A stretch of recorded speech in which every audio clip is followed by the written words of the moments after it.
suuraawwan sana dhaxxanii select godhatanii amma recover gochuu barbaadanii recover isa jedhutti dhuftanii buutu jechuudha. Ishee gara gadii sana booddee recover sinii gochuudhaa fi eessatti akka recover sinii godhu iddoo sin gaafata.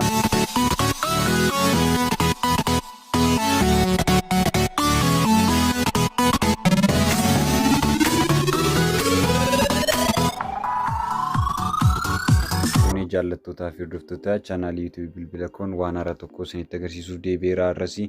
Innis suuraa kanaan dura akka tasaa nu jalaa badee ta'es yookaan immoo beekaa balleessines erga gaabbinee suuraa sana deeffachuu yoo barbaanne akkamitti akka deeffannu isinitti agarsiisa. Appilikeeshinii tokko nu barbaachisa. Appilikeeshiniin sun disk digger jedhama. Appilikeeshinii kana Play Store irra seentanii argachuu dandeessu.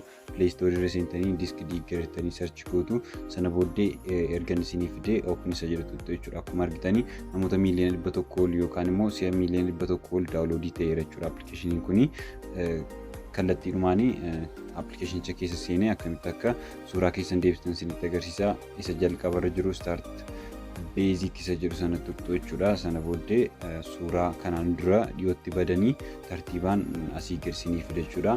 Sana booda suuraawwan sana dhaxxanii select godhatanii amma recover gochuu barbaadanii recover isa jedhutti dhuftanii buutu jechuudha. Ishee gara gadii sana booddee recover sinii gochuudhaa fi eessatti akka recover sinii godhu iddoo sin gaafata.